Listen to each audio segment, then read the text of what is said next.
खरं तर मुलांपेक्षा मुलांनी घडावं याची काळजी अलीकडं पालकांना जास्त आहे. ही सुद्धा सगळ्यात मोठी वस्तुस्थिती आहे. मी परवा रस्त्याने निघालो होतो, अचानक एका घरातनं भांडणाचा आवाज ऐकू आला. भांडणाचा आवाज ऐकू आल्यावर लक्षात आलं की भांडण नवरा बायकोचं आहे. आता सभ्यतेचा संकेत असा सांगतो की नवरा बायकोच्या भांडणामध्ये तिसऱ्यानं आपला कान घालू नये, पण विषय उत्तम होता, ऐकण्यासारखा होता, त्यामुळे आपोआपच माझे कान आणि पाय त्यांच्या भांडणाकडे गेले. बायको तावातावानं नवऱ्याला सांगत होती, हे बघा काही झालं तरी माझ्या मुलाला मी डॉक्टरच करणार. नवरा म्हटला, हल्ली दवाखाने ओस पडलेत, कशाला डॉक्टर, त्याला इंजिनियरच बनवायचं. बायको म्हणे नाही नाही डॉक्टरच करूया. नवरा म्हणे नाही इंजिनियरच बनवायचं. दोघांचा वाद इतका वाढला की भांड्याला भांडं वाजावं तसा त्यांचा आवाज वाढला. त्यांचा भांडणाचा आवाज ऐकून शेजारी पाजारी गोळा झाले. एक गट बायकोच्या बाजूचा, एक गट नवऱ्याच्या बाजूचा, एक गट तावातावानं सांगायला लागला, नाही बरोबर आहे वहिनी डॉक्टरच करा. दुसरा म्हटले नाही नाही इंजिनियरच बनवा. बघता बघता घरातली गर्दी वाढली. गर्दी घरात मावेना, घरातली गर्दी बाहेर आली. अंगण सगळं माणसांनी फुलून गेलं. वाद चांगलाच वाढला. डॉक्टर करा, इंजिनियर करा. बघता बघता अंगणातली माणसं रस्त्यावर आली. वाहतूक खळंबली. गाड्यातली माणसं रस्त्यावर उतरली. त्या वादात सामील झाली. निम्मा गट तवातावानं सांगतोय नाही डॉक्टरच करा. दुसरा म्हणतोय नाही नाही इंजिनियरच करा. रस्त्याची वाहतूक खोळंबल्यामुळं कुणीतरी पोलिसांना फोन केला. पोलीस धावत धावत जागेपर्यंत आले. त्या भांडणाच्या मुलाशी जावं म्हणून त्या नवरा बायको जवळ पोहोचले आणि ते फौजदार त्या नवरा बायकोला म्हटले, तुमचं भांडण काय ते सांगा. तशी बायको म्हणाली, हे बघा माझ्या मुलाला डॉक्टरच करायचं आहे. नवरा म्हटला, तिला काय कळतंय, काही नाही त्याला इंजिनियरच बनवायचं आहे. ते फौजदार म्हणले, तुम्ही दोघं गप्प बसा. पहिल्यांदा तुमच्या मुलाला माझ्या पुढे बोलवा, मला त्याला विचारू द्या त्याला काय व्हायचं आहे. तशी बायको लाजत म्हणाली, तो अजून जन्माला यायचा आहे. हल्लीच्या शैक्षणिक क्षेत्रातली स्पर्धा इतकी वाढली आहे की मुलगा जन्माला यायच्या आधीच त्याच्या शिक्षणाची, त्याच्या भविष्याची आणि त्याच्या भवितव्याची काळजी पालकांना पडू लागली आहे. ही सगळ्यात मोठी उत्तम गोष्ट असं जरी मानलं तरी आम्ही स्वप्न पाहतो, ती स्वप्न प्रत्यक्षात यावी यासाठी आम्ही आमचं आयुष्य खर्ची घालतो. पण ज्याच्यासाठी ती स्वप्न पाहतो त्याला ती स्वप्न पडतात का, हा सगळ्यात मोठा महत्वाचा विषय आहे. मला वाटतं म्हणून त्यांनी घडावं, यापेक्षा त्याला जोपर्यंत वाटत नाही त्यांनी घडावं तोपर्यंत काहीही घडणार नाही. ही वस्तुस्थिती पहिल्यांदा आपण लक्षात घेतली पाहिजे. खरं तर आपण त्याचे उद्गाते असतो, आपणच त्याचे निर्माते असतो. मानवी व्यक्तिमत्वाचे अभ्यासक आणि जीवशास्त्रीय संशोधक असं म्हणतात की नुकतंच जन्माला आलेलं एखादं नवजात बाळ तुम्ही आम्हाला आणून द्या आणि त्याला काय बनवायचे ते सांगा, आम्ही त्याला ते बनवून देतो. म्हणजे हवं ते बनवता येतं, हवं ते घडवता येतं. डॉक्टर बनायचंय बनवू शकता, इंजिनियर बनायचंय बनवू शकता, वकील बनायचंय बनवू शकता, शास्त्रज्ञ बनायचंय बनवू शकता, प्राध्यापक बनायचंय बनवू शकता. जे हवं ते तुम्ही बनवू शकता. ओल्या मातीच्या गोळ्याला जर हवा तसा आकार देता येत असेल तर जिवंत हाडामांसाच्या गोळ्याला सुद्धा हवा तसा आकार देता येतो. फक्त माती ओली हवी आणि वय संस्कारक्षम हवं, ही सगळ्यात महत्वाची गोष्ट आहे. एकदा संस्कारक्षम वय ओलांडून पुढे गेलात की मुलं तुमचंही ऐकत नाहीत आणि दुनियेचंही ऐकत नाहीत. ही सगळ्यात महत्वाची गोष्ट आहे. त्यामुळं संस्कारक्षम वयातच त्याच्यावरती आवश्यक ते संस्कार घडले पाहिजेत, तरच तो त्याचं आयुष्य घडवू शकतो. ही सगळ्यात महत्वाची गोष्ट आपण लक्षात ठेवली पाहिजे. पण दुर्दैवानं पालकांची भूमिका अलीकडची अशी झाली आहे की अजून लहान आहे, थोडा मोठा झाल्यावर कळेल. मोठा झाला नाही अजून कुठलं कळतंय, थोडा मोठा झाल्यावर कळेल. मोठा झाल्यावर कळेल म्हणता म्हणता आणि झाल्यावर कळल्यावर त्याला सांगू म्हणता म्हणता तो संस्कारक्षम वयाची मर्यादा कधी ओलांडतो आणि तो कुणाचंच ऐकण्याच्या मानसिकतेत कधी जातो हे आपल्यालाही कळत नाही. ही सगळ्यात महत्वाची गोष्ट आपण लक्षात घेतली पाहिजे. खरं तर छत्रपती शिवाजी महाराज 12 वर्षाचे होते. सगळं जे आवश्यक ते प्राथमिक शिक्षण शहाजीराजे आणि मासाहेब जिजाऊ यांनी त्यांना दिलंच. पण वयाच्या 12व्या वर्षी या माता पित्यांनी स्वतःचा संसार बाजूला सरला आणि स्वराज्याचा प्रपंच उभा करण्यासाठी एक विलक्षण निर्णय घेतला. त्या निर्णयामध्ये असं ठरलं की थोरले पुत्र संभाजीराजे शहाजीराजांबरोबर कर्नाटकातच राहतील. शहाजीराजे थोरल्या पुत्राला घडवतील आणि धाकटे पुत्र शुभाराजे मासाहेब जिजाऊंच्या बरोबर महाराष्ट्रात येतील. मासाहेब शुभांना घडवतील आणि शुभा महाराष्ट्रात स्वराज्य उभा करतील. आणि ठरल्यानुसार वयाच्या 12व्या वर्षीच मासाहेब जिजाऊ शुभाराजांना घेऊन पुण्याकडे यायला निघाल्या. आता 12 वर्षाच्या आपल्या या पुत्राला एका पित्यानं काय द्यावं. आमचा मुलगा जर कुठे निघाला तर आम्ही काय देतो, डबा, वेळेवर खा. आई काय सांगते, बसमध्ये मधल्याच सीटवर बस. बाळ म्हणतं का नाही, पुढनं कोणी ठोकलं तरी तू सुरक्षित, मागनं कोणी धडकलं तरी तू सुरक्षित, बाळा तू जगला पाहिजे. पण शहाजीराजे नावाच्या पित्यानं एक आपल्या 12 वर्षाच्या पुत्र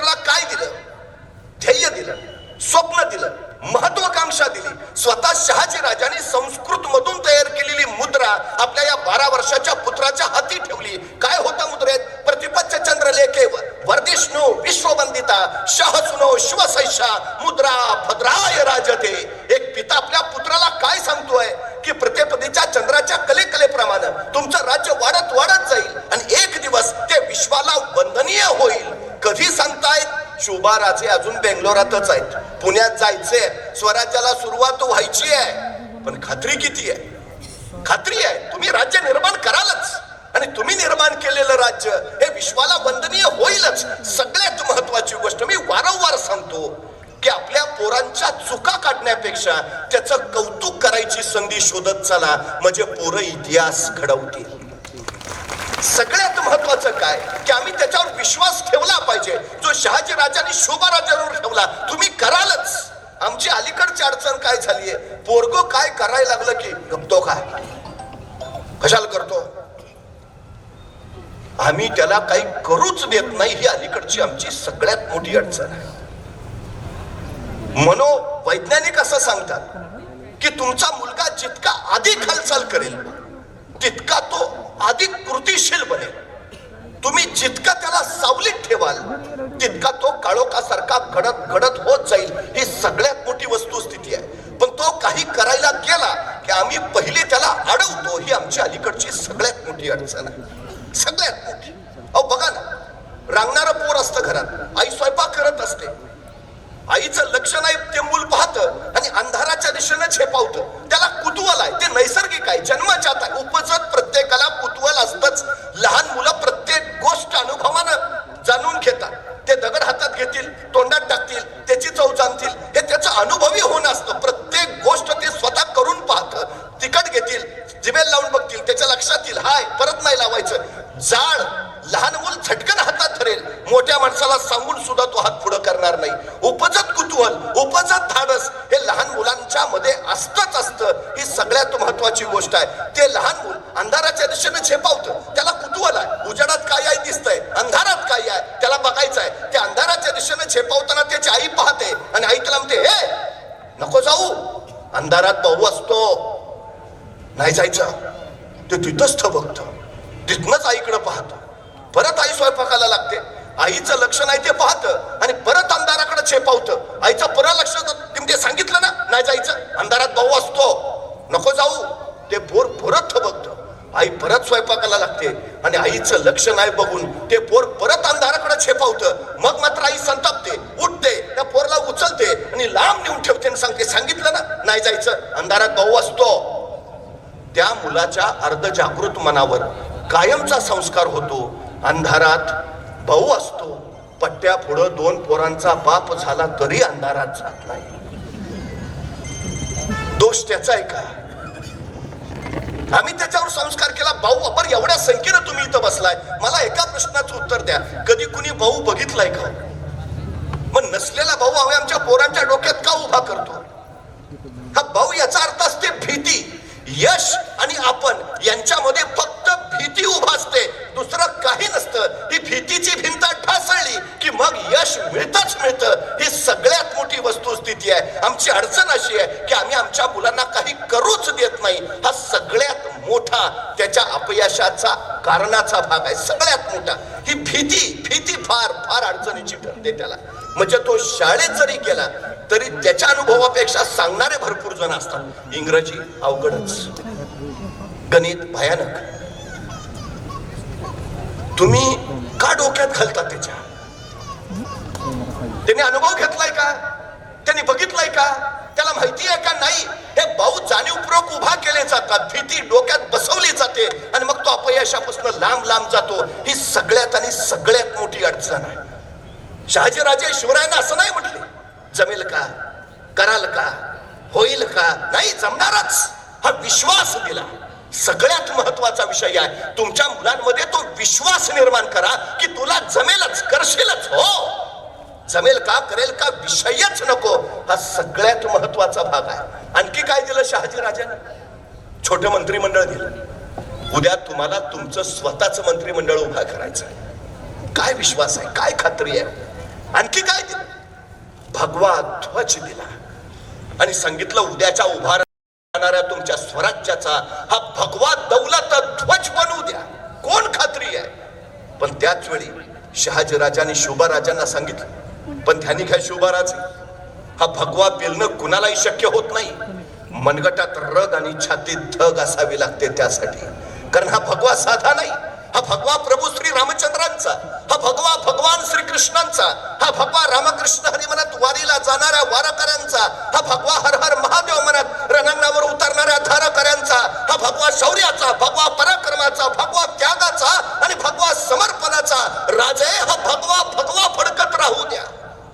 काय संस्कार आहे.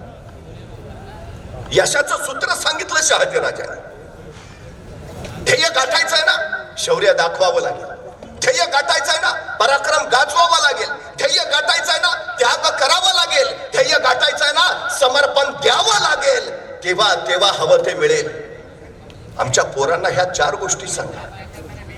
काय व्हायचंय तुला? डॉक्टर, इंजिनियर, वकील, प्राध्यापक, काय काही हो, पण अपेक्षित असणारी गोष्ट साधायची असेल तर सगळ्यात महत्वाची गोष्ट आहे, तुला शौर्य दाखवावंच लागेल, पराक्रम गाजवावाच लागेल.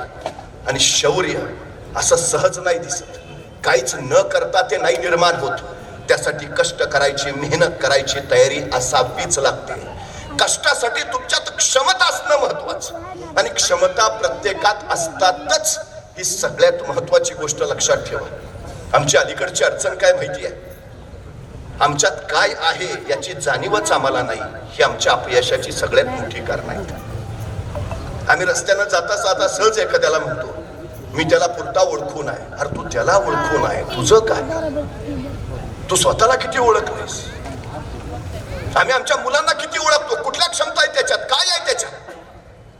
सगळ्याच गोष्टी सगळ्यांच्यात कधीच नसतात, पण प्रत्येकात काही ना काही अलौकिक गोष्ट असते. हे मात्र तितकंच खरं आहे. मग आपल्यात काय आहे? कुणामध्ये बुद्धी क्षमता असेल, कुणात निर्णय क्षमता असेल, कुणात संघटन क्षमता असेल, कुणात कल्पना क्षमता असेल, पण आहे काही ना काही आहे. त्या एका क्षमतेच्या बळावर तो जगावर राज्य करू शकतो. ही सगळ्यात मोठी गोष्ट आहे. पण आहे काय? शोधलाय. सगळ्यात महत्वाची गोष्ट आहे, त्याचा शोध घ्या. नैसर्गिक काय आहे त्याच्यात? आमची अडचण काय झाली माहिती आहे? आमच्या प्रत्येकाला वाटतं आपल्या पोराने काहीतरी मोठं करावं, पण जे वाटतं ते करायची क्षमता त्याच्यात आहे का? सचिन तेंडुलकर इयत्ता 4थीत वडिलांनी बघितलं उत्तम खेळतोय, आणि त्यांनी एकच सांगितलं, तू फलंदाजच हो बस. इयत्ता 4थी पासून सचिन तेंडुलकर फक्त फलंदाजीच करत राहिला. तो जागतिक कीर्तीचा फलंदाज झाला. तुम्हाला माहिती आहे, सचिन तेंडुलकर इयत्ता 12वीला इंग्रजीत नापास आहे, पण आज 12वीच्या इंग्रजीच्या पुस्तकात सचिन तेंडुलकर वर धडा आहे. एवढा धडा गिरवायला यशाचा धडा पुरेसा आहे. काय आहे? त्याच्या वडिलांना कळलं त्याच्यात काय आहे. इरफान पठाणला 9वीत कळलं उत्तम गोलंदाजी करू शकतो. त्याला सांगितलं तेवढंच कर. तो भारतीय संघात गेला, पण सचिन तेंडुलकर एवढी प्रसिद्धी नाही मिळू शकला का? सुरुवात उशिरा झाली. जेवढा लवकर सुरुवात कराल तितक्या जास्त उंचीवर जाल. हे का महत्वाचं आहे? मूल जन्माला यायच्या आधीच भवितव्याचा विचार का? जेवढ्या लवकर सुरुवात कराल तेवढं ते अफाट उंचीवर जाईल. सगळ्यात महत्वाची गोष्ट आहे. नाहीतर बघा ना, इतिहासाची पानं चाळा. सगळे महापुरुष असा कुणी ऐकावं ज्यांनी 17व्या वर्षी अफाट पराक्रम गाजवला नाही, तर तोपर्यंत तो दुनियेला माहितच नव्हता. कुणी घ्या ना. 16व्या वर्षी शिवाजी महाराजांनी स्वराज्याचं तोरण बांधलं. 16व्या वर्षी ज्ञानेश्वरांनी ज्ञानेश्वरी लिहिली. 23व्या वर्षी स्वामी विवेकानंद अमेरिकेच्या शिकागो मध्ये गेले. भगतसिंग 23 वर्ष 20व्या दिवशी फासावर देशासाठी चढले. बाबू गेलो वयाच्या 22व्या वर्षी हुतात्मा ठरले.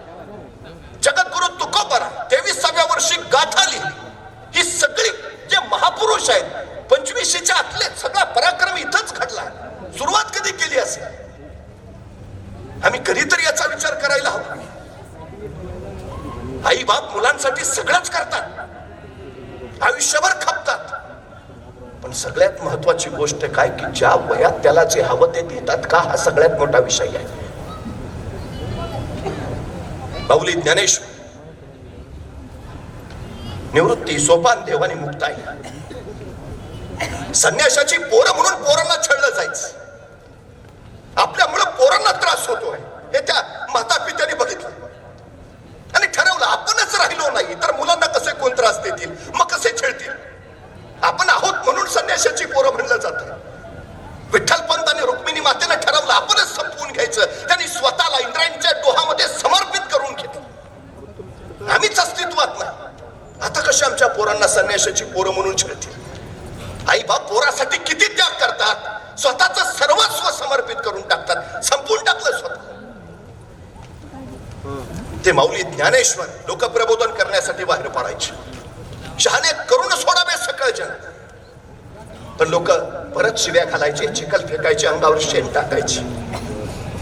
माऊली ज्ञानेश्वरला कळायचं नाही.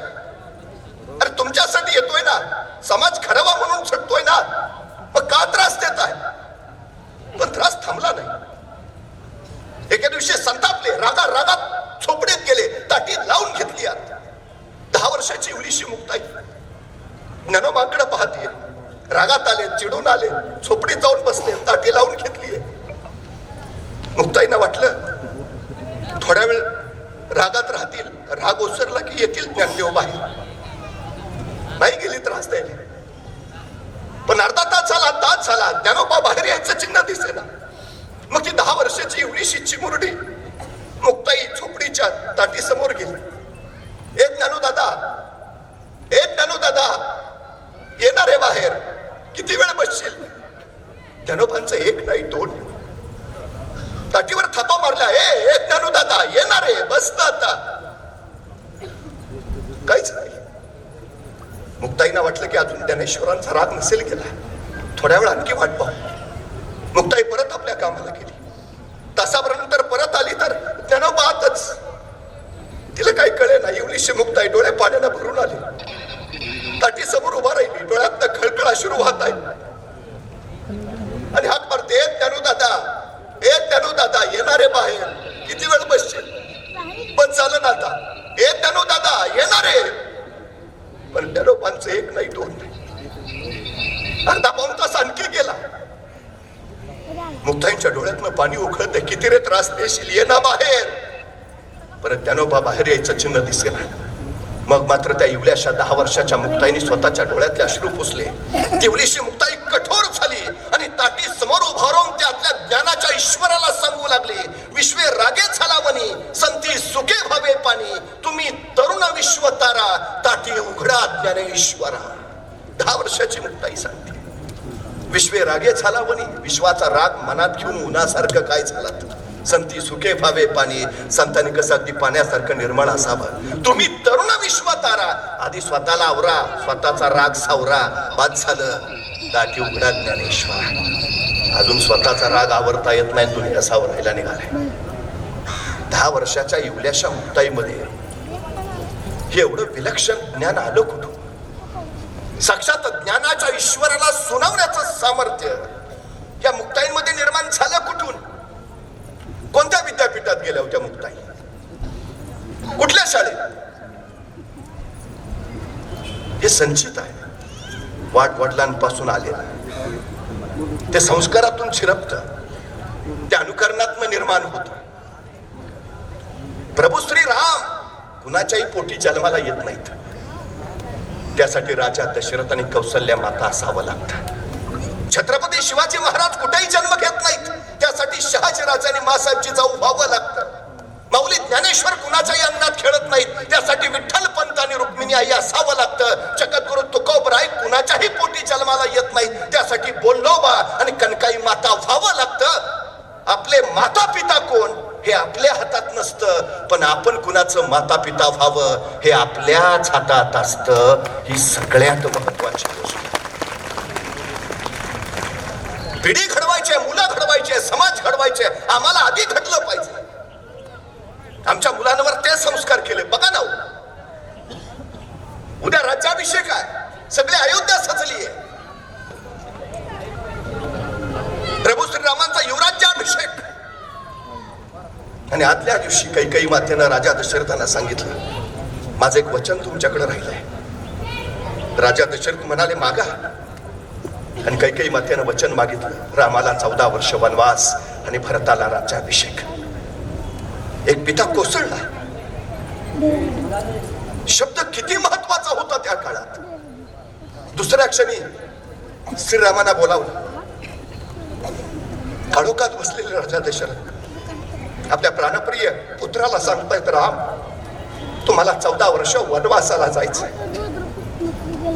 प्रश्नही नाही साधा. का कशासाठी अजिबात नाही. पण नाही, परंतु नाही, किंतु नाही, विषयच नाही. दुसऱ्या क्षणी श्रीरामानी अंगावरचे कपडे भरचरी उतरवले, वल्कल नेसलेनी निघाले श्रीराम वनवासला. राज्याभिषेक होतोय म्हणून आनंद नाही, आणि आता वनवासाला निघालोय म्हणून दुःख नाही. काय संस्कार असेल हो माता पित्याचा. राजा दशरथाला मनातनं वाटत होत की प्रभू श्रीरामाने काहीतरी कारण सांगावं आणि थांबावं, पण श्रीराम तसं करणार नाहीत हेही राजा दशरथांना माहिती आहे. पुत्र वियोगात व्याकुळ होऊन 7 वेळा राम राम म्हणत राजा दशरथाने प्राण सोडलाय. कौशल्य मातेकडे जायच्या पूर्वी श्रीराम गेले. आई निघालो. आई म्हटली, धर्मशास्त्रामध्ये मातृसेवा ही सगळ्यात मोठी सेवा मांडली आहे. तुला वनवासाला जायचं सांगितलं जरी असेल तर मला आईची सेवा करायची आहे असं म्हणून तू इथं थांबू शकतोस. नको जाऊ राम. आणि श्रीराम कौशल्या मातेला म्हणाले, इतर 3 पुत्र तुझी सेवा करायला इथं आहेतच, मला वनवासाला जावं लागेल. मातृसेवेचाही विषय संपवला. काय हो, काय संस्कार आहेत हे. आई वडिलांच्या एका शब्दाखातर 14 वर्ष वनवास. आमची परिस्थिती अलीकडची अशी आहे की आता आई बापाला सतत टेन्शन आहे, पोरग वनवासाला पाठवते का काय, त्यांनी जायचं लांबच.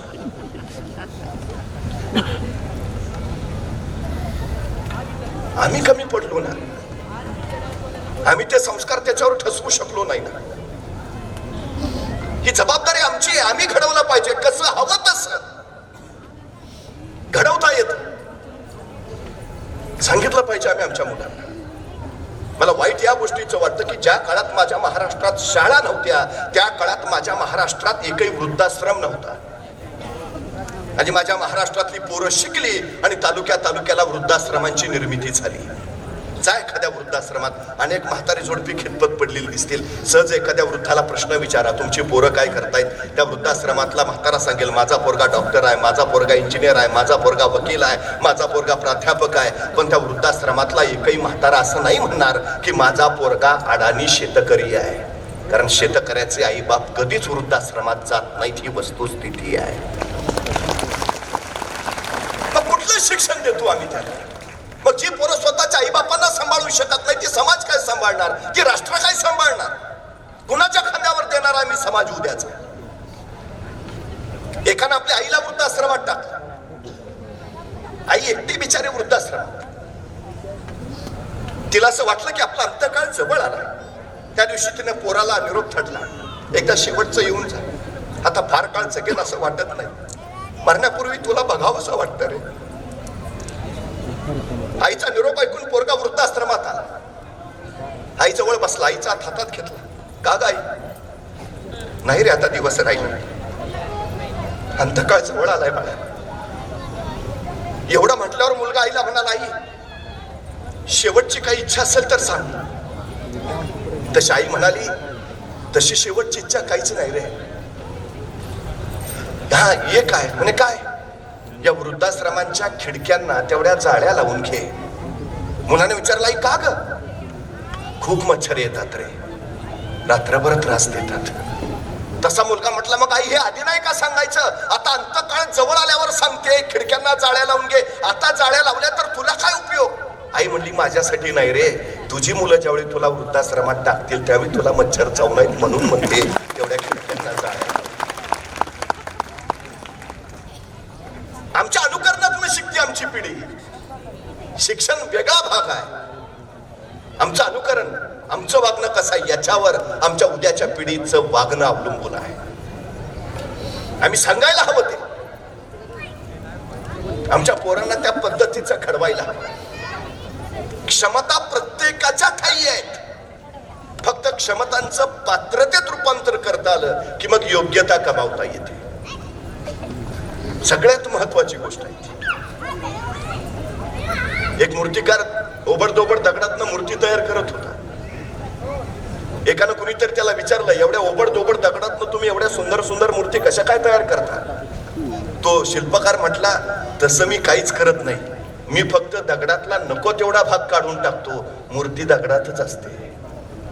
आमच्या पोरांचं दुसरं काही नाही, त्याच्यात मूर्ती आहेच. कदाचित श्रीरामांची असेल, श्रीकृष्णाची असेल, शिवरायांची असेल, शंभूराजांची असेल, ज्ञानोबा तुकोबांची, कुणाची, त्याच्यातल्या क्षमता बाहेर निघाव्यात यासाठी आम्ही काही त्याला अनुभवूच देत नाही. ही आमची सगळ्यात मोठी अडचण आहे. स्वामी विवेकानंद असं म्हणतात की आमच्या पोरांना जोखीम पत्करायला शिकवा. जोखीम पत्करायला शिकवल्यामुळं त्याच्यातल्या क्षमता बाहेर येतील, त्याच्यातली कौशल्य तुम्हाला कळतील. पण दुर्दैवानं अलीकडची आमची पालकांची भूमिका अशी आहे की आम्ही आमच्या पोरांना जोखीमच पत्करून देत नाही. मला आश्चर्य याचं वाटतं की ग्रॅज्युएशनचा फॉर्म भरायला वडील बरोबर जातात पोराच्या. अहो, पुढच्या वर्षी लग्न कराल त्याच, इतकं इतकं काय, त्याला करू द्या ना, त्याला जबाबदारी घेऊ द्या ना, त्याला जोखीम पत्करू द्या ना. नाही हो, मुलगा विचारतोय सायकल शिकू का? नको, पडशील. खेळायला जाऊ का? नको, पडशील. मग करू काय? टीव्ही बघ. तुम्हाला माहिती आहे आमच्या पोरांच्या क्षमता संपत चालल्या. जीवशास्त्रीयनुसार, नियमानुसार असं म्हटलं जातं की पूर्वी माणसाला शेपटी होती, पण वापराविना हळूहळू ती गळून गेली. आमच्या पोरांच्या बुद्धीचं सुद्धा काही दिवसानंतर असं होईल का काय अशी शंका आहे. सगळ्यात मोठी अडचण झाली आमची. वापरताच नाही, वापरच नाही, काही करू देत नाही. कोरोनाच्या कालखंडाच्या अगोदरची परिस्थिती अशी होती की आई मुलाला म्हणायची, बाळ मोबाईल बाजूला ठेव, अभ्यासाला बस. कोरोनाचा काळ असा आला की आई मुलाला सांगायला लागली, मोबाईल घेणं, अभ्यासाला बस. तो मोबाईल त्याच्या हातात इतका आला की तो आता त्याला सुटेनाच झालाय. आमची सगळ्यात मोठी अडचण आहे. पूर्वी एखाद्या मुलाला विचारलं 12 पंचे किती, तो पटकन सांगायचा. आता विचारलं तर पहिला मोबाईल काढतो, त्यातलं कॅल्क्युलेटर काढतो, थांबा काका सांगतो. अरे तुझ्या बुद्धीचा वापर काय, त्याचं काय आम्हाला कल्पना नाही. तुमच्या माहितीसाठी सांगतो, आमचा उजवा मेंदू आणि डावा मेंदू याच्यामध्ये कॉर्प्स क्लोजम नावाचा एक प्रकार आहे. तो आमच्या मेंदूंना संतुलित ठेवतो, समतोल राखतो, त्याचा शरीराचं नियंत्रण ठेवायचं काम तो भाग करतो. तो भाग सक्षम कधी होतो? ज्यावेळी आमच्या शरीराची विलक्षण हालचाल होत असते, त्यावेळी स्नायूंची हालचाल होत असते, त्यावेळी अवयवांची हालचाल होत असते, त्यावेळी डावा मेंदू आणि उजव्या मेंदू यांच्यामध्ये असलेल्या कॉर्प्स क्लोजमची सक्षमता वाढत असते. तुम्हाला घरात अनुभव आला असेल, बराच काळ मोबाईल पुढे बसल्यानंतर आमचा मुलगा उठून उभा राहतो आणि म्हणतो, मला अंधारे आल्यासारखं वाटतंय, मला दरगरल्यासारखं वाटतंय. याचं कारण काय? तो एकाच जागी बराच काळ स्थिर कुठली हालचाल न करता बसतो. त्यामुळे या दोन मेंदूच्या मधला कॉर्प्स क्लोजम नावाचा भाग आहे, तोच अक्षम होऊन जातो. नियंत्रण राहत नाही शरीरावर, समतोल राहत नाही, भावनांवर नियंत्रण नाही. असलेल्या क्षमता घालवत चाललोय. 21 तास पुढे एकाच जागी बसून गेम खेळणारी बघितली. परवा ब्ल्यू व्हेल नावाची एक गेम, संसदेला कायदा करायची वेळ आली. 447 पोरांनी त्या गेम खेळत खेळत आत्महत्या केल्या. ही वस्तुस्थिती आहे.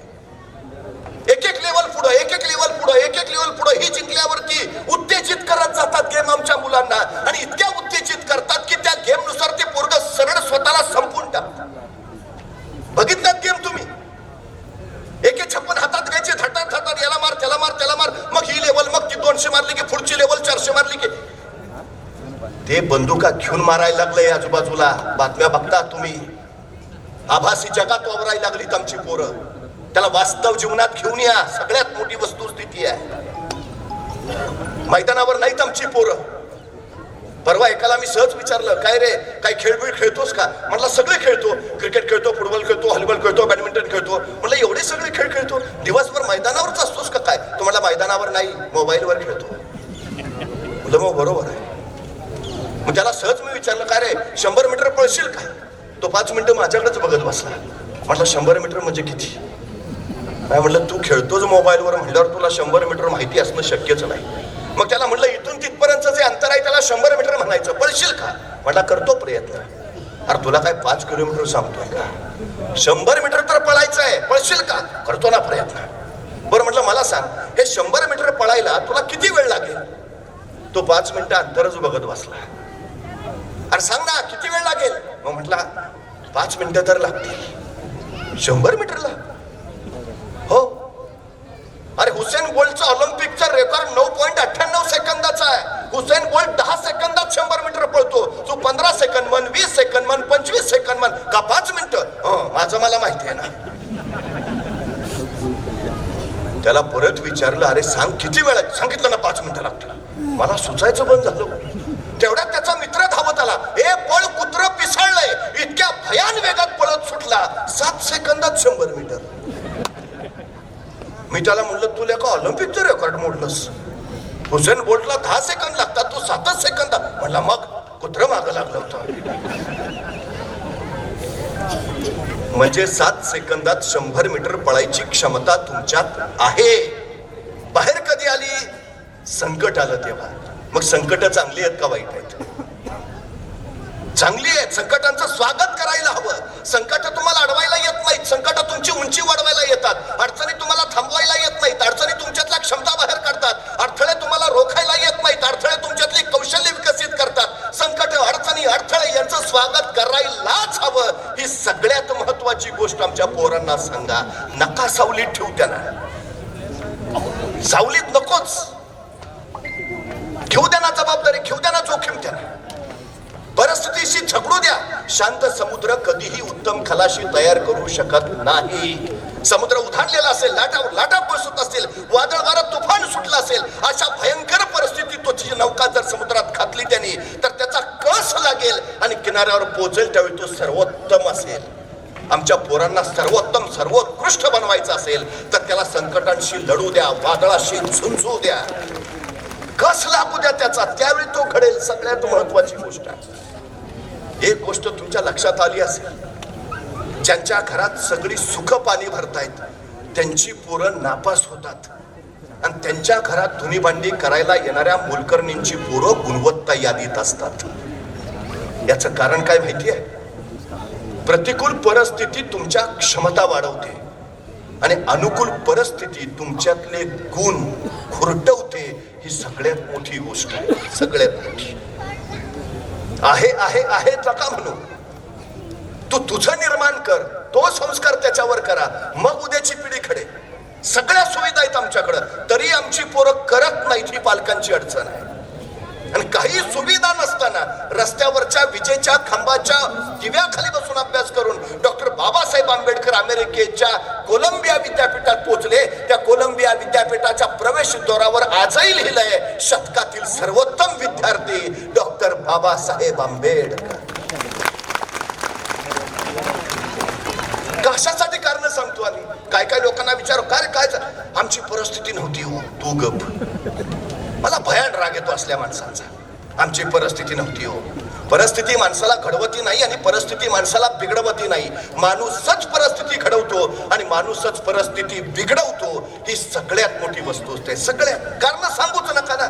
सबबी सांगतात माणसं, नाही आम्ही गरीब आहे ना. अरे चांगला आहे ना, श्रीमंत व्हायला तुला मिळालेली ही सर्वोत्तम संधी आहे. नाही मला जरा बुद्धी कमी आहे. उत्तम विद्वान व्हायला तुला मिळालेली ही सर्वोत्तम संधी आहे. स्वतःच्या कमतरताना बलस्थान बनवा आणि त्या बलस्थानाच्या बळावर स्वतःच्या कर्तृत्वाचा ध्वज फडकवा. हे आमच्या पोरांना एकदा सांगा. कारण कसली देतात?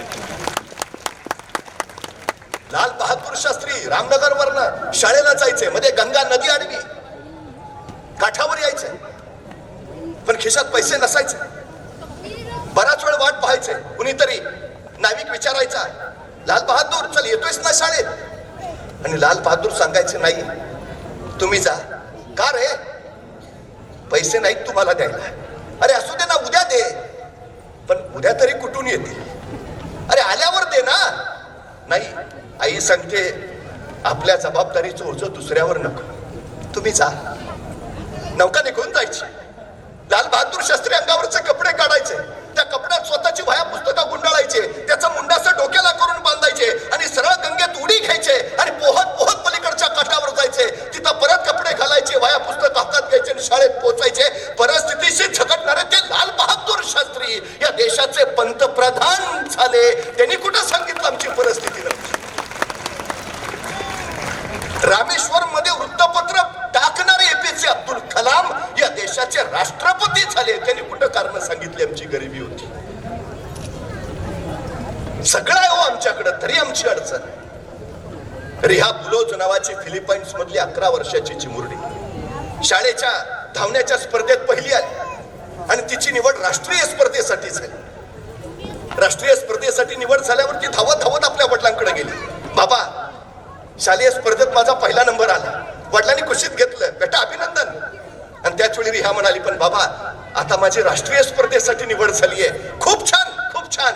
वडिलांना भरून आलं. पण तोच ते 11 वर्षाची चिमुरडी रिहा वडिलांना म्हणाली, बाबा पण आता राष्ट्रीय स्पर्धेत निवड झालीये ना, मग मला धावण्याचे बूट घ्यावे लागतील. बाबा स्पोर्ट शूज घ्या ना. वडील म्हटले, घेऊया ना बेटा, जरूर घेऊया. अगर राष्ट्रीय स्पर्धेत पळणार असतो, घेऊया बूट तुला. रिहा आनंदाने उंचावली, सरावाला निघून गेली. सराव करत राहिली सातत्यानं. आता राष्ट्रीय स्पर्धा 4 दिवसावर आली. त्या दिवशी ही रिहा परत आपल्या वडिलांकडे गेली. बाबा 4 दिवसांनी राष्ट्रीय स्पर्धा आहे, तुम्ही शूज घेतो म्हटलेला. बाबा धावण्याचे बूट घ्या ना. ते ऐकल्यावर वडिलांच्या डोळ्यात खळदेशी पाणी उतरलं. आपल्या पुरीला जवळ घेतलं आणि ते वडील म्हटले, बाळा या महिन्याचा पगार नाही झाला बेटा, मी नाही घेऊ शकत बूट तुला, नाही घेता येणार. आपल्या वडिलांच्या डोळ्यातले अश्रू बघितले आणि त्या रियाने स्वतःचे डोळे पुसल्याने धावत सुटली. तिला असं म्हणता आलं असतं, मला बूट नाहीत ना मग आता मी पळणार नाही, मला बूट नाहीत ना मग मी आता स्पर्धेत खेळणार नाही. पण नाही, ती दुसऱ्या दिवसापासून परत सरावाला लागली. सातत्यानं सराव करत राहिली. अखेर राष्ट्रीय स्पर्धा उजाडली. रिहा त्या स्पर्धेत सामील झाली. स्पोर्टचे कपडे घातलेले, स्पोर्टचे शूज घातलेले, सगळे स्पर्धेत रांगेत उभा होते. त्या रांगेत अनवाणी पायाची ही रिहा बुलोज उभा राहिली. आता स्पर्धेला सुरुवात होणार, पण त्याच वेळी तिची सगळ्यांच्या पायावर नजर गेली. प्रत्येकाच्या पायात धावण्याचे बूट, प्रत्येकाच्या पायात स्पोर्टचे वेगवेगळ्या कंपन्यांचे बूट. क्षणभर कसं तरी वाटलं तिला. सरदेशी बाहेर गेली आणि जखमेवर बांधायच्या पट्ट्या तिनं स्वतःच्या पायावर बुटासारख्या बांधल्या आणि त्या बांधलेल्या जखमेच्या पट्ट्यावर लिहिलं NIKE. जणू काही नायिकेचेच बूट तिनं घातलेत आणि ती पुन्हा स्पर्धकांच्या रंगात उभा राहिली. येऊन जखमेच्या पट्ट्यांचे बूट करून ती रिहा पळायला सज्ज झाली. स्पर्धेला सुरुवात झाली आणि वाण्यासारखी तीरासारखी ती 11 वर्षाची चिमुरडी पळत राहिली. तिला फक्त तिचं ध्येय दिसत होतं, जिंकायचंय, बस जिंकायचंय. वेगात वेगात वेगात भयान वेगात पळत राहिली. 100 मीटर, 200 मीटर, 400 मीटर आणि 1500 मीटरची शर्यत सुद्धा तिनं जिंकली. 4 सुवर्ण पदकांची ती मानकरीच. ती 11 वर्षाची रिहा बुलोज सांगते, परफॉर्मन्स बुटात नसतो, परफॉर्मन्स डोक्यात असतो. तुमच्या पायात वेग बुटामुळे येत नाही, तुमच्या पायात वेग येतो तो तुमच्या मनाच्या ध्येय गाठायच्या वेगामुळे. आमच्या पोरांना ते सांगा, साधना महत्वाची नाहीत, साधना महत्वाची आहे. आमच्याकडे मुलं साधना करत नाहीत, अभ्यास करत नाहीत, साधना मात्र हवीत हवीत हवीत असं सांगत राहतात, त्याची कारणं देत राहतात. ती अडचण आहे. मान्य आहे, आमच्या वाट्याला जे आलं ते आमच्या मुलांच्या वाट्याला येऊ नये अशी प्रत्येक पालकाची अपेक्षा असते, असायलाच हवी. पण त्यातनं तो परावलंबी तर होत नाही ना, तो आळशी तर होत नाही ना, परिश्रमाची सवयच त्याच्या अंगात न जात नाही ना, याचा विचार सुद्धा आम्ही करायला हवा. सगळ्यात महत्वाची गोष्ट आहे ती क्षमता त्याच्यात आहेतच, हो, तुम्ही त्याचा वापर करण्यासाठी त्याला संधी देत नाही, ही अलीकडची अडचण आहे. लढू द्या ना, खेळू द्या ना त्याला. अडचण काय होते, मगाशी आम्ही बसलो असताना सांगितलं की आईनं मोबाईल दिला नाही म्हणून इथं शेजारीच मुलीनं आत्महत्या केली. तुमच्या भागातली परवाची घटना, आईनं मोबाईल दिला नाही म्हणून आत्महत्या. हा काय प्रकार आहे? हल्ली सगळ्यात मोठं कारण ते झालंय पोरांच्या आत्महत्येचं. एवढी दुबळट आणि नेबळट पिढी आम्ही कशी काय तयार केली? हे मिळालं नाही, ते मिळालं नाही म्हणजे परमेश्वरानंतर आई बाप दुसऱ्या कुणाला घाबरत असतील तर ती फक्त स्वतःच्या पोराला. काही खरं नाही बाबा. गेलं कुठं तर काय करावं, घेतलं करून तर काय करावं. अहो, आम्ही भीतीच्या छायेत जगायला लागलोय. आता बनवा ना कठोर त्याला. गरुड बघितलंय, गरुड. अनेक पालकांची इच्छा असते आमच्या पोरानं गरुड झेप घ्यावी, पण गरुड झेप येते कशी जन्माला? गरुड कसा तयार होतो माहितीये? ते गरुडाची आई आपल्या पिलाला जन्म देते आणि ज्या क्षणी ते जन्माला येतं त्याच्या दुसऱ्या क्षणी ती गरुडाची आई आपल्या त्या नुकत्याच जन्मलेल्या पियाला स्वतःच्या पंजात पकडते आणि सरळ आसमानात भरारी घेते. अगदी उंच उंच उंच अफाट उंच जाते. नुकतंच जन्माला आलेलं पिलू, वारा म्हणजे काय माहित नाही, आभाळ म्हणजे काय कळत नाही, श्वास कसा घ्यावा समजत नाही, काय पत्ता नाही. आईनं कुशीत घ्यावं, सांगावं, समजवावं, शिकवावं, ते राहिलं बाजूला. आई आपल्या नवजात पिलाला सरळ पंजात पकडते आणि आसमानात दूर जाते. अफाट उंचीवर गेल्यावर ती आई नुकत्याच जन्मलेल्या आपल्या पिलाला सरळ पायातनं सोडून देते. सण सण सण सण ते वेगानं खाली येतं. आता जमिनीवर आपटणार आणि कपाळ मोक्ष संपलं सगळं. त्या पिलाला भीतीची जाणीव होते. आता आपटणार ते आर्त आईला साथ घालतं. याई ये ना, याई पकड ना, याई धर ना, याई. पण ते गरुडाची आई फक्त वरच्यावर खिरट्या घालत राहते. ते पिलू वाराच्या वेगानं खाली खाली खाली येत राहत, साथ घालत राहत, आर्त आक्रोश करत, आई येत नाही.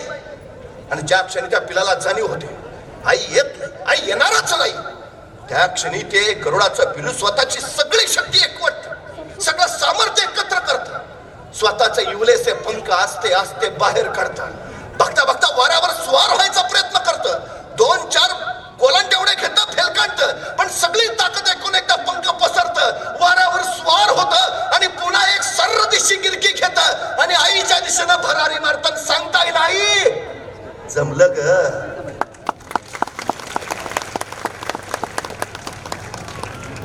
तुम्ही सतत आधार देत राहिला तर पोरं आयुष्यभर निराधार राहतील. त्यांना स्वतःचा आधार बनायला सांगा, म्हणजे पोरं इतरांना आधार देणारी बनतील. हे लक्षात घ्या. गरुडासारखी बनवायची ना पोरं, वाघासारखी बनवायची. सिंह झालं पाहिजे त्याने आपापल्या क्षेत्रात. लढाईची सवय लावायलाच हवी. सगळ्यात महत्वाची गोष्ट आहे सगळ्यात. आणि आणखीन एक गोष्ट महत्वाची, एक वेळ कुणाला वाटत असेल हे कमी आहे ते कमी आहे, असू द्या. एक गुण फक्त त्याच्यात भिनवा, त्याचं नाव आहे चिकाटी, चिवटपणा, सातत्य. त्या एका गुणाच्या बळावर तुम्ही हवं ते मिळवू शकता. हवं ते. मुंगी बघितली?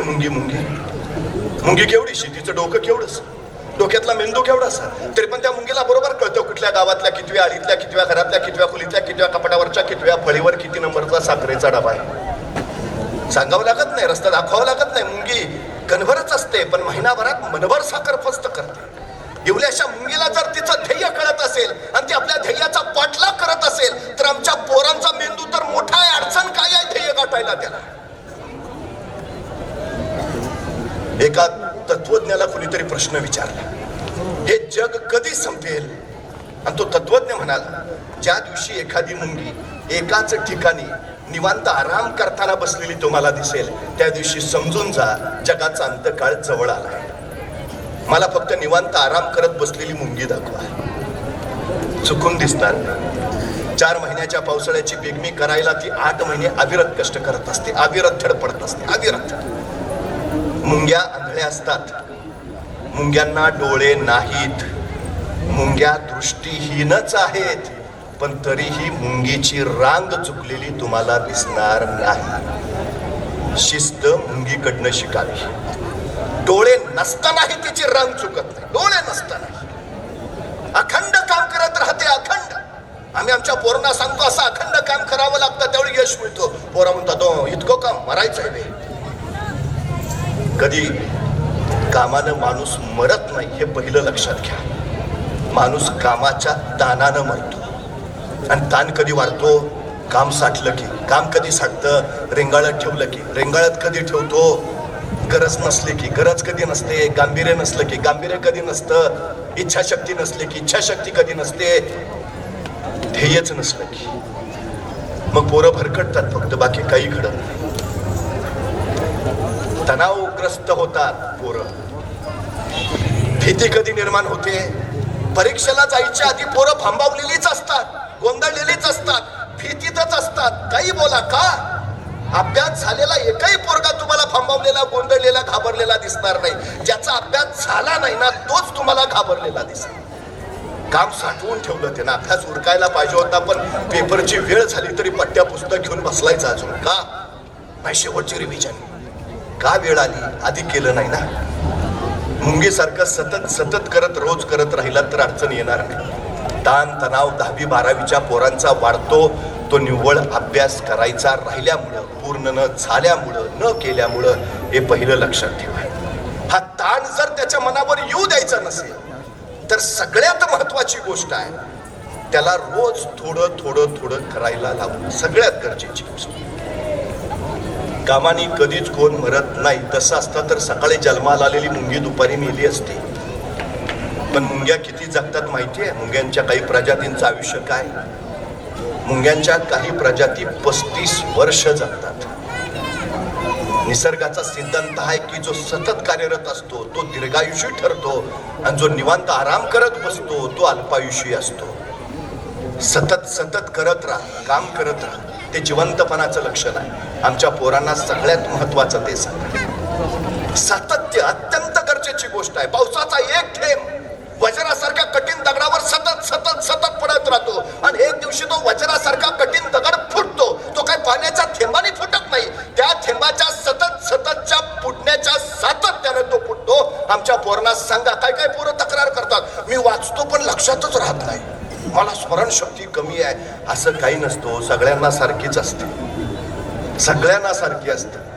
पहिलं पालकांनी डोक्यात हे घेऊन टाक. काय काय पालकच मग नाही आमचा पोरगा जरा अभ्यासात मागा आहे, का होत नाही, त्याला जरा डोकं कमी आहे. अहो तुमचाच आहे तो, तुम्हाला आहे ना डोकं, मग त्यालाही असणार ना. कशाला खत पाणी घालता, नकारात्मकता का तयार करता सगळ्यात? मग त्याला तेवढंच दिलाय जेवढं आपल्याला आहे. 98% मिळवणाऱ्या पोराला जेवढी बुद्धिमत्ता आहे ना तेवढीच तुमच्या 47% पोराला मिळवणाऱ्या तेवढीच आहे. काही बदल नाही. फक्त 98% वाल्यांना अभ्यास सतत सतत केला म्हणून तो 98 पर्यंत पोहोचला, नेहमी केला नाही म्हणून हा 47 वर राहिला. हे लक्षात घ्या. तो त्यांचा आहे म्हणून जरा हुशारच असणार नाही हो. त्यांचा असू दे नाहीतर त्यांचा असू दे, बुद्धी सगळ्यांना सारखीच आहे. हे पहिलं डोक्यात ठेवा. 2 टोमॅटोचं श्वास बनवणारी यंत्र, एक बंद ठेवलं एक चालू ठेवलं. आता जे बंद ठेवलंय ते आहे तसं नवीन राहिलं पाहिजे ना. वर्षाने उघडलं त्यावेळी लक्षात आलं जे श्वासचं यंत्र चालू होतं ते नव्यासारखंच राहिलं होतं, जे बंद ठेवलं होतं ते गंजून गेलं होतं. मी वारंवार सांगतो, अभ्यास करून करून आमची पोरं झिजली तरी चालतील पण त्यांना गंजून जाऊ देऊ नका. झीज भरून काढता येते माणसाची, गंज परत लागलेला काढता येत नाही. त्याला सतत कार्यरत ठेवा, सतत कार्यशील ठेवा. सगळ्यात महत्वाचं सगळं. त्याला सांगा. काय लक्षात राहत नाही तुझ्या? जो भाऊ डोक्यात बसतो ना एखाद्या विषयाचा, भीतीवर विजय मिळवायचा एकच मार्ग आहे, आक्रमण करा. कशाची भीती असू घालवायची ना, सरळ त्याच्यावरच आक्रमण करा. माणसांना पाण्याची खूप भीती वाटते, मग कुणीतरी घरचं बांधून धरून पोहायला घेऊन शिकवायला जातं, पण माणूस उडीच मारत नाही विहिरीत, हातच येत नाही सुरुवातीला. म्हणजे काटावर उभा असतानाच कुणीतरी मागणं ढकलतं, धाड दिशी पाण्यात पडतं, नाकातोंडात पाणी जातं, काही सुचत नाही. मग हातपाय हलवायला सुरुवात करतं, जीव वाचवण्यासाठी जीव घेणी धडपड चालू करतं आणि बघता बघता त्या धडपडीत अचानक हातपाय सुरात हलायला लागतात, पाण्यावर स्वार व्हायला जमायला लागतं आणि बघता बघता पोहणं यायला लागतं. तो वर येतो, जमलं बरं का, आणि हळूच विचारतो पण ढकललं होतं कोणी? अरे ढकललं नसतं तर तुझी भीतीच गेली नसती, आणि ती भीती जर गेली नसती तर आयुष्यभर पाणी तुला वाकुल्या दाखवत राहिलं असतं, कायम धोका राहिला असता पाण्याचा तुला. पडायलाच हवं, त्याशिवाय येतच नाही पाण्यात पोहल्याशिवाय पडल्याशिवाय. तशी भीती कुठलीही असू दे, त्याला गणिताची भीती वाटते का, इंग्रजीची वाटते का, शास्त्राची वाटते का, आक्रमण करायला सांगा त्याला. त्याचा विषय तोच घेऊन बस. आमची पोरं करतात काय, जे जमतंय तेच सारखं पुढं. नाही, यंदा आपल्याला मराठीत 97 पडणार. उपयोग काय, तुला मेडिकलला जायचंय ना, मग बायोलॉजीत पडली पाहिजे. आमची अडचण सगळ्यात महत्वाची लक्षात न राहण्याचं एकमेव कारण आहे तो पाठांतराकडे जास्त भर देतो. मी पालकांसाठी आवर्जून काही गोष्टी सांगतो जी 10वी 12वीला परीक्षा द्यायला जाणार. पोरं वाचतात वाचतात वाचतात पण त्याचं आकलन करून घेत नाहीत. विषय समजल्याशिवाय त्याच्या लक्षातच राहणार नाही, हे पहिलं लक्षात ठेवा. तो किती डोळ्यापुढे 12-12 तास पुस्तक जरी घेऊन बसला तरी त्याला पेपरमध्ये आठवणार नाही, ही वस्तुस्थिती आहे. जोपर्यंत त्याला तो विषय कळत नाही, विषय आकलन होत नाही. विषय आकलन करून घ्यायचा पर्याय काय, समजून घ्या. समजून घ्या, समजल्याशिवाय पुढे जाणार नाही. जेवढा विषय समजलाय तेवढाच त्याच्या लक्षात राहतो, जो समजलाच नाही तो लक्षातच राहत नाही. कायम आणि त्याच्यासाठी एक गुण फार महत्वाचा आहे, ज्याला आम्ही जिज्ञासा असं म्हणतो. दुर्दैवानं हल्लीच्या पिढीत जिज्ञासा हा गुणच आढळत नाही. विषयच जिज्ञासा म्हणजे काय? कुतूहल. सतत प्रश्न विचारत राहा. म्हणजे वीज का चमकते? प्रश्न पडला पाहिजे. अवकाळी पाऊस का येतो? प्रश्न पडला पाहिजे. सुनामी काय येते? प्रश्न पडला पाहिजे. हल्ली आमची पोरं प्रश्नच विचारत नाही. प्रश्न न विचारायची दोनच कारण आहेत. एक तर त्याला सगळंच कळलंय आणि दुसरं त्याला काहीच कळलं नाही. आता आमच्या सागर सर सांगतील किती पोरं प्रश्न विचारतात. विचारतच नाही. सगळ्यात मोठी अडचण ती आहे. मी फिजिक्सचा प्राध्यापक आहे. मला कधी कधी प्रश्न पडतो, माझ्या आधी अनेक भौतिकशास्त्राचे प्राध्यापक झाले असतील, माझ्या नंतरही होतील. आम्ही काय शिकवतो भौतिकशास्त्रात? Newton's law, Einstein's rule, Edison's formula.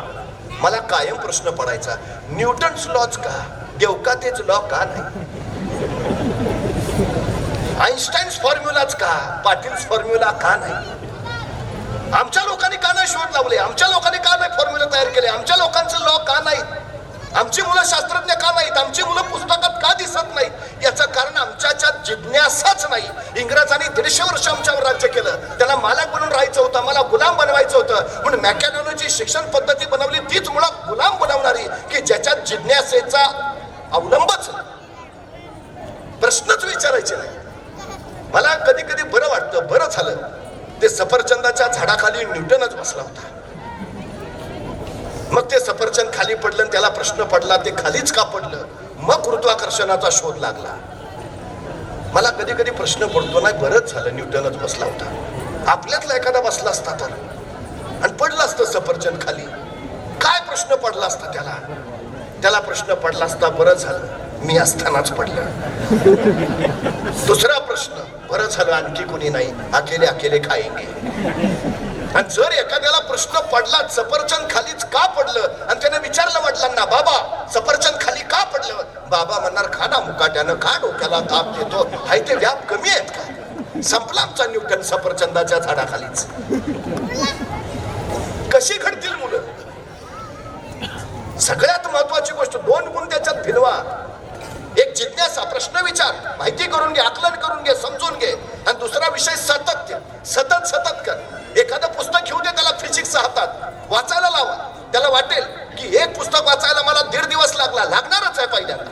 परत दुसऱ्यांदा वाचायला लावा, त्याच्या लक्षात येईल एका दिवसातच झालं. परत तिसऱ्यांदा वाचायला लावा, तो सांगेल अर्ध्या दिवसात संपलं. चौथ्यांदा वाचायला लावा, तो म्हणेल 3 तास लागले. 5व्यांदा वाचायला लावा, तो म्हणेल 1.5 तासातच झालं. 7व्यांदा वाचायला लावा, अर्ध्या तासातच संपेल. 7व्यांदा परत वाचायला लावा, तो म्हणेल नाही वाचायची गरजच नाही, पाठ झाले.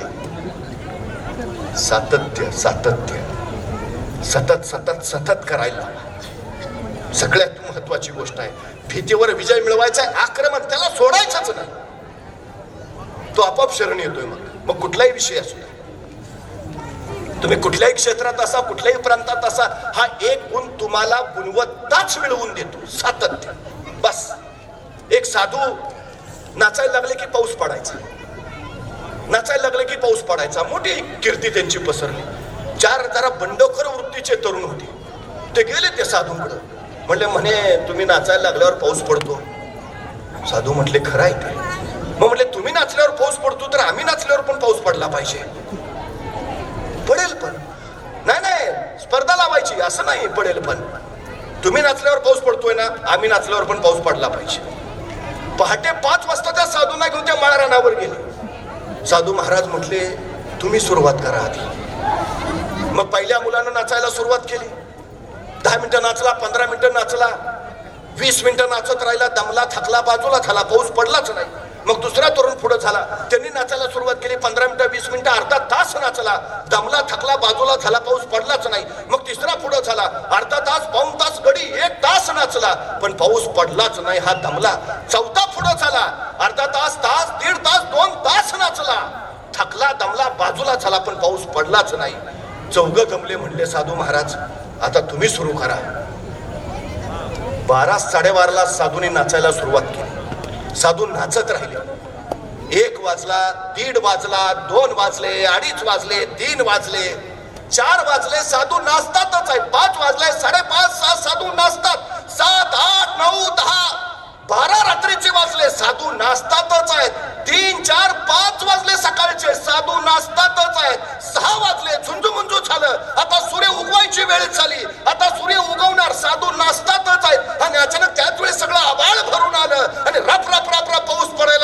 सुरुवात झाली आणि मग साधू महाराज नाचायचं थांबले. ते 4 तरुण साधू महाराजांकडे गेले, म्हटले आम्ही नाचलो पण पाऊस पडला नाही, पण तुम्ही नाचल्यावर मात्र पाऊस पडला, तुमच्या यशाचं रहस्य काय? साधू महाराज म्हटले हे बघा, मला फक्त 2च गोष्टी माहिती आहेत. म्हणले काय? पहिली गोष्ट, मी नाचतोय म्हणजे पाऊस पडलाच पाहिजे, आणि दुसरी गोष्ट, जोपर्यंत पाऊस पडत नाही मला नाचलंच पाहिजे. आमच्या पोरांना या 2च गोष्टी सांगा. तू अभ्यास करतोय ना, यश मिळालंच पाहिजे, आणि दुसरी गोष्ट, जोपर्यंत यश मिळत नाही तुला अभ्यास केलाच पाहिजे. सगळ्यात महत्वाची गोष्ट. आणि आणखी एक गोष्ट फार महत्वाची सांगून ठेवा, 8-8 तास पोरं मोबाईलवर बसतात दिवसाची. आयुष्याचा इतका मौल्यवान वेळ वाया घालवतात. मी वारंवार सांगतो, 10वी आणि 12वी ही 2 वर्ष आपल्या पोरांना गाढवासारखा अभ्यास करायला लावा. ही 2 वर्ष जर त्यांनी गाढवासारखे कष्ट करून अभ्यास केला तर आयुष्यभर ते राजासारखं जगतील. पण ही 2 वर्ष जर ते राजासारखे राहिले तर आयुष्यभर त्यांना गाढवासारखं कष्ट करावं लागेल. आमच्या पोरांनी राजा बनायचं का गाढव बनायचं हे त्यांना ठरवू द्या.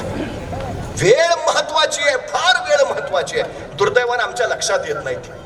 वेळ कधीच परत आणता येत नाही, वेळ साठवता येत नाही, वेळ गोठवता येत नाही, वेळ घड्याळ बंद करून वाचवता येत नाही. वेळ हाताशी एकदाच येते. त्या क्षणाची ज्याला संधी करता आली, संधीचं ज्याला सोनं करता आलं, त्याला यश मिळते. वेळेचं महत्व सांगा. 5 वर्षाचं महत्व जर तुम्हाला माहिती करून घ्यायचं असेल तर निवडणुकीत पराभूत झालेल्या एखाद्या उमेदवाराला विचारा, 5 वर्ष किती महत्वाची, तो सांगेल तुम्हाला 5 वर्षाचं महत्व. 1 वर्षाचं महत्व जर तुम्हाला माहिती करून घ्यायचं असेल तर नोकरी नाही मिळालेल्या एखाद्या बेरोजगार युवकाला विचारा, 1 वर्ष किती महत्वाचा. तो महिन्याच्या पगाराचा आकडा काढेल, वर्षाचा हिशोब मांडेल, सांगेल माझं एवढं नुकसान झालं, त्यावेळी कळेल आम्हाला 1 वर्ष किती महत्वाचं. 1 महिन्याचं महत्व जर तुम्हाला माहिती करून घ्यायचं असेल तर मातृत्वाच्या वाटेवर असणाऱ्या एखाद्या स्त्रीला विचारा, 9 महिन्यातला 1 महिना सुद्धा किती महत्वाचा. 1 आठवड्याचं महत्व जर तुम्हाला माहिती करून घ्यायचं असेल तर एखाद्या साप्ताहिकाच्या संपादकाला विचारा, 1 आठवडा किती महत्वाचा. 1 दिवसाचं महत्व जर तुम्हाला माहिती करून घ्यायचं असेल तर मजुरीनं मिळालेल्या एखाद्या मजुराला विचारा. मजुरी अभावी खोपटातली चूल ज्यावेळी पेटत नाही आणि चुलीतली आग ज्यावेळी पोटात पेटते तर तो सांगेल तुम्हाला 1 दिवस किती महत्वाचा. 1 तासाचं महत्व जर तुम्हाला माहिती करून घ्यायचं असेल तर जगच्या अलेक्झांडरला जाऊन विचारा. जगाचा बादशाह होता, जगाचा सम्राट होता, पण मृत्यू शय्येवर पडला होता आणि आपल्या वैद्याकडे केविलवाणी प्रार्थना करत होता की फक्त एक तास मला जगवा, फक्त 1 तास मला जगवा. त्या जगच्या अलेक्झांडरला विचारा, 1 तास किती महत्वाचा. 1 मिनिटाचं महत्व जर तुम्हाला माहिती करून घ्यायचं असेल तर अमेरिकेच्या वर्ल्ड ट्रेड सेंटरवर ज्यावेळी विमान हल्ला झाला, तो विमान हल्ला होण्यापूर्वी त्या इमारतीतनं फक्त 1 मिनिट आधी सुरक्षित बाहेर पडलेल्या एखाद्या इस्माला विचारा, 1 मिनिट किती महत्वाचा. आणि 1 सेकंदाचं महत्व जर तुम्हाला माहिती करून घ्यायचं असेल तर ऑलिम्पिक मध्ये फक्त 1 सेकंदासाठी सुवर्ण पदक हुकलेल्या एखाद्या धावपटूला विचारा, 1 सेकंद किती महत्वाचा.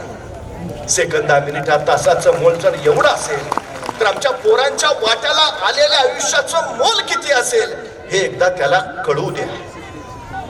फार वेळ महत्वाचा. फार वेळ गेल्यावर कळतं, वेळ घालवायला नको होता, पण ती वेळ परत कधीच येत नाही हे त्याला एकदा नीट समजावून सांगा. सगळ्यात महत्वाची गोष्ट आहे ती, सगळ्यात महत्वाची. दुर्दैवानं आपल्याला असं वाटतं की आपण 120 वर्ष जगणार आहे आणि गेलोच तर परत जन्माला येणार आहे. बघू परत. आपला अभ्यास टाळण्याचा सगळ्यात जादुई शब्द आमच्या पोरांकडे आहे, उद्या करू. रोज उद्या उगवतो आणि रोज त्याचा नवा उद्या तयार होतो. आयुष्य वाळूसारखं हातातनं कधी निसटून जातं त्याला कळत नाही.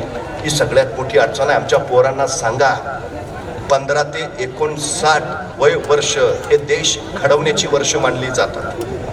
भारत देशाचं सरासरी वय जगात आज 28 वर्ष आहे. 15 ते 28 या वयोगटात साधारणपर्यंत 30 करोड लोक आहेत आमची. सगळ्यात महत्वाची, पण त्याच्यापेक्षा पुढची गोष्ट सांगतो. 30 करोड ग्रॅज्युएट झालेली मुलं आज मजुरीचं काम करतायत देशात.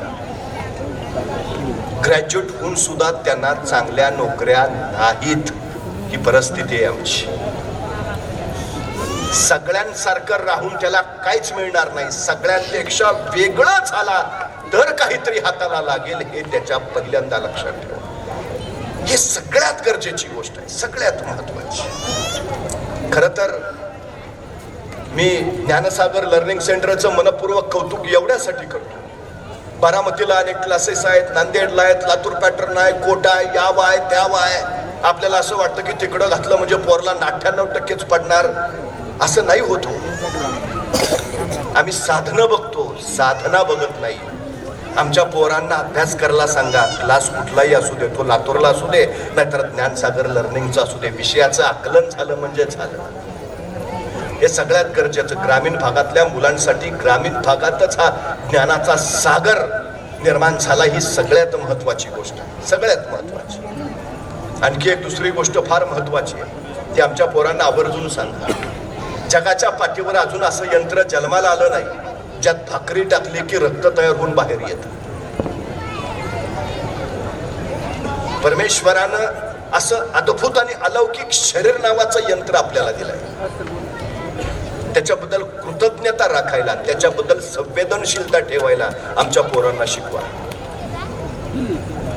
हे सहज नाही मिळाले. निरोगी शरीर संपदा तुम्हाला आयुष्यभर मिळालेलं यश भोगायची संधी देतं. आमच्या 12वीच्या पोरांची परवा मेडिकल टेस्ट केली. 80% पोरांना रक्तदाबाचा विकार आढळून आला. ही पहिली परीक्षा आहे आयुष्यातली. आत्ताच एवढा प्रकार, तर पुढच्या परीक्षा आयुष्यातल्या ते लढणार कसे, संघर्ष करणार कसे. पण आमची अडचण काय झाली आहे, आम्ही स्वतःच्या चष्म्याची जेवढी काळजी घेतो तेवढी स्वतःच्या डोळ्यांची काळजी घेत नाही. आम्ही स्वतःच्या मोबाईलची जेवढी काळजी घेतो तेवढी स्वतःच्या हृदयाची काळजी घेत नाही. घ्यायला हवी. आम्ही 2 डोळे दिलेत आम्हाला, एखादा डोळा बाद झाला, आता नवा डोळा बसवता येतो. नव्या डोळ्याची किंमत आहे 20 लाख, 2 डोळ्याच्या किमती झाल्या 80 लाख, 40 लाख. बायपास करावी लागते. हार्ट अटॅक येतो एखाद्याला, बायपास करणं म्हणजे हृदयाची खराब झालेली रक्तवाहिनी काढायची, तिच्या जागेत दुसरी चांगली रक्तवाहिनी जोडायची. या शस्त्रक्रियेला खर्च येतो 3 लाख. म्हणजे आमची एक रक्तवाहिनी केवढ्याला पडली, 3 लाखाला. आमच्या 3 मुख्य रक्तवाहिन्या बरोबर 1 लाख रक्तवाहिन्यांचं हृदयाभोवती जाळ आहे. एका रक्तवाहिनीची किंमत जर 3 लाख तर 1 लाख रक्तवाहिन्याची किंमत किती झाली. माणसं नको ते अपयपान करतात, किडन्या बाद होतात, माणसं डायलिसिसवर जातात. डॉक्टर सांगतात जगायचं असेल तर किडनी बदलून घ्या. आता नवी किडनी बदलून मिळते, बसून मिळते. एका नव्या किडनीची किंमत आहे 40 लाख. म्हणजे आमच्या 2 किडन्यांची किंमत झाली 80 लाख. म्हणजे आमचे डोळे 40 लाखाचे, आमची हृदयाची रक्तवाहिनी 3 लाखाची, किडनी 80 लाखाच्या. असा जर शरीराच्या अवयवाचा हिशोब केला तर शरीराची किंमत जाते कोट्यावधी अब्जावधी रुपयांच्या पुढं. अरे परमेश्वरनं जन्माला घालताना ही अब्जावधी रुपयांची शरीर नावाची इस्टेट घेऊन पाठवली. ही इस्टेट जपाना कुठल्या पैशाच्या मागे लागतो आम्ही. वाईट याचं वाटतं 7वीतली पोरं ते जंगली रमी खेळतात. 10वी 12वीची पोरं त्या शेअर्स मार्केटला ऍप डाउनलोड करून 100 रुपये 200 रुपये शेअर्स मध्ये गुंतवतात. हे पैसा कमवायचं वय नाही, हे शरीर कमवायचं वय आहे, हे संस्कार कमवायचं वय आहे, हे ज्ञान कमवायचं वय आहे. नको त्या वयात नको त्या गोष्टींच्या मागे लागायला सांगू नका त्याला. दोष आमचा आहे, आम्ही आयुष्यात पैसाच महत्वाचा मानलाय. आम्ही काय पोरला सांगतो, शिकला पाहिजेस का, चांगली नोकरी मिळेल, नोकरी का चांगला पगार मिळेल, पगार का पैसे हवेत. जोपर्यंत आमची पोरं नोकरी मिळवण्यासाठी शिकतील तोपर्यंत ती नोकरच बनतील. आणि जोपर्यंत आमची पोरं स्वतःला घडवण्यासाठी शिकतील तेव्हा ती मालक बनतील. हे लक्षात ठेवा. आमच्या पोरांना नोकर नको, मालक बनवायला शिका. स्वतःला घडवू द्या त्याला. ज्ञान महत्वाचं आहे, शिक्षण महत्वाचं आहे. आम्ही अनेक बंगले बांधले असतील, बंगल्याच्या बाहेर स्वतःच्या नावाची पाटे लावली असेल. प्राध्यापक नितीन बानुगडे पाटील. नावाच्या खाली काय लिहितो, 60 एकर बागायतीचे मालक. नावाच्या खाली काय लिहितो, 4 गाड्यांचे मालक. नावाच्या खाली काय लिहितो, 80 तोळे सोन्याचे मालक. नावाच्या खाली पाठीवर काय लिहितो, 100 गायींच्या गोठ्याचे मालक. बघितली पाठी अशी कुठं? घरावरची नावाची पाटी लिहितो, त्याच्या नावाखाली काय लिहितो, संपत्ती नाही लिहित, तुम्ही किती ज्ञान मिळवलंय ते लिहितो. MA MA BEd MBBS MD, त्याला सांगा तुझ्या नावाला किंमत तुझ्या ज्ञानानं येते, संपत्तीनं नाही. संपत्तीच्या बळावर ज्ञान कमावता येत नाही, पण ज्ञानाच्या बळावर मात्र संपत्ती कमावता येते, हे त्याच्या डोक्यात पक्क ठसवा. सगळ्यात महत्वाची गोष्ट आहे ती सगळ्यात. आणि ज्ञानसागर दिशा दाखवण्याचं, मार्गदर्शन करण्याचं, तुमच्या मुलांना विषयाचं आकलन घडवून देण्याचं काम करतीलच, विषयच. पण तो तिथपर्यंत येण्यासाठी आणि त्याच्यामध्ये ती जिद्द निर्माण होण्यासाठी जो संस्कार करावा लागेल तो तुम्हाला घरातच करावा लागेल, हे पहिलं लक्षात ठेवा. एडिसन, थॉमस अल्वा एडिसन बहिरा होता, जन्मताच बहिरा होता, त्याला ऐकूच काही येत नव्हतं. ऐकूच येत नसल्यामुळं काही ज्ञान ग्रहण करायचा विषयच नाही, त्यामुळे तो थोडासा मंदबुद्धीचाच वाटायचा. पण एडिसनच्या आईला वाटायचं की आपल्या मुलानं शिकावं, खूप शिकावं, आणि आपल्या मुलानं शिकावं म्हणून तिनं त्याला शाळेत टाकलं. आठवडाभरच एडिसन शाळेत गेला असेल. आठवड्यानंतर घरी आला, आईनं विचारलं एडिसन कसा होता दिवस. एडिसन म्हटला खूप छान. आणि एडिसननं खिशात आणलेलं त्याच्या टीचरने दिलेलं पत्र आपल्या आईच्या हातावर ठेवलं. आई, आमच्या टीचरने दिलंय. आईनं ते टीचरने दिलेलं पत्र फोडलं, आत लिहिलं होतं, तुमचा एडिसन शिकण्याच्या पात्रतेचा नाही, जगातला कुठलाच शिक्षक त्याला शिकवू शकत नाही, कृपा करून त्याला उद्यापासून शाळेत पाठवू नका, आम्ही त्याला शिकवू शकत नाही. ते पत्र वाचलं आणि आईच्या डोळ्यातनं खळखळ अश्रू सुरू झाले. इवल्याशा एडिसननं बघितलं, आई काय झालं ग. तसं डोळ्यातलं अश्रू पुसत म्हणली, नाही रे वेड्या, आनंदाचे अश्रू आहेत. का ग, काय लिहिलंय आमच्या टीचरनी. तशी एडिसनची आई म्हणाली, अरे तुझ्या टीचरनी पत्रात लिहिलंय की तुमचा एडिसन खूप हुशार आहे, इतका हुशार आहे, इतका हुशार आहे की त्याच्या तुलनेत त्याच्या वर्गातली इतर मुलं अगदीच ढ आहेत, त्यामुळे शिकवताना आम्हाला खूप त्रास होतो. आता काही दिवस तुमच्या एडिसनला तुम्ही शाळेत पाठवू नका, तोपर्यंत आम्ही या उरलेल्या मुलांना एडिसन इतकं हुशार करतो आणि ती सगळी मुलं हुशार झाली की मग तुम्हाला कळवतो, मग तुम्ही एडिसनला शाळेत पाठवा. एडिसन म्हटला, खरंच खरंच मी हुशार आहे, तर माझा बेटा आहेच हुशार, मग आता शाळा, आता नाही जायचं शाळेत, आता उद्यापासून घरीच शिकूया. आईने एडिसनला सांगितलं, एडिसन तू खूप हुशार आहेस. आणि ती आई एडिसनला दुसऱ्या दिवसापासून घरी शिकवायला लागली. ती एडिसनला म्हणाली, बाळा, ज्ञान मिळवायचा एकच पर्याय आहे, प्रश्न विचारत राहा, बस प्रश्न विचारत राहा. प्रश्न पडले की उत्तर शोधायची स्पर्धा लागते, उत्तर मिळाले की ज्ञान वाढतं. प्रश्न विचारत राहा. तिनं आपल्या इवल्याशा मुलाला 25 प्रयोगाचं एक पुस्तक आणून दिलं. ह्यात आकृत्या आहेत ना, तसं तसं प्रयोग कर बाळा. आणि तो बहिरा एडिसन आईनं सांगितल्यासारखा करत राहिला. पण आई सांगत राहिली, हुशार आहेस, तू करशील करशील. एके दिवशी एडिसन थंडीच्या दिवसात बाहेर शेकोटी करून शेकत बसला होता. लाकडं धडाधडा पेटली होती, ज्वाळा उफाळल्या होत्या. आणि तेवढ्यात आईचा आवाज आला, एडिसन बस झाला, आता चल ये जेवायला ये. आता जेवायला जायचं म्हणजे एडिसन झटकन शेजारची माती घेतली आणि त्या शेकोटीवर टाकली, म्हणजे लाकडं विजावी. आणि माती टाकून तो घरात आला. जेवण वगैरे केलं, तास दीड तास झाला आणि परत तो बाहेर आला. त्याला असं वाटलं होतं की शेकोटीवर माती टाकली म्हणजे आता शेकोटी विजली असेल. पण बाहेर येऊन पाहिलं तर मगासारख्या लाकडांच्या ज्वाळा नव्हत्या, ज्वाळा थांबल्या होत्या, पण त्याच लाकडांचे निखारे झाले होते. आणि ते निखारे लालबुंद होऊन नुसतेच फुलत होते. आणि त्या लालबुंद निखाऱ्यांचा केशरी प्रकाश आसपासच्या परिसरात पडला होता. त्या एडिसनला प्रश्न पडला, मगाशी तर लाकडं ज्वाळेच्या रूपात जळत होती, आता विस्तवाच्या रूपात फुलतायत, असं का. मग त्याच्या लक्षात आलं की आपण त्या लाकडांवर माती टाकली, त्यामुळे त्या लाकडांना मिळणारा ऑक्सिजन बंद झाला आणि ऑक्सिजन अभावी ज्वाळा थांबल्या. पण ऑक्सिजन नसला तरी लाकडं विजली नाही, ती विस्तवाच्या निखाऱ्याच्या रूपानं फुलत राहिली. त्यानं मिळालेलं हेच उत्तर आपल्या प्रयोगात वापरलं. एक निर्वात परीक्षा नळी घेतली, त्यात एक विद्युत तार सोडली आणि त्या निर्वात परीक्षा नळीच्या विद्युत तारेमध्ये त्यांनी विद्युत प्रवाह चालू केला. ऑक्सिजन नसलेल्या त्या परीक्षा नळीतली ती विद्युत तार विद्युत प्रवाहामुळे जळाली नाही, पण ती नुसती तप्त तप्त होत राहिली.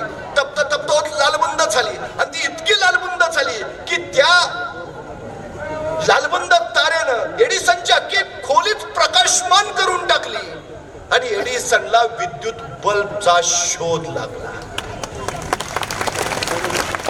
अपंग असलेल्या एडिसन एडिसननं जगाचं अपंगत्व दूर केलं, अंधारातून त्यानं दुनियेला बाहेर काढलं. शेकोटीला पडलेल्या प्रश्नातून त्याला विद्युत बल्बचं उत्तर मिळालं. या एडिसननं तब्बल 10,000 शोध लावले.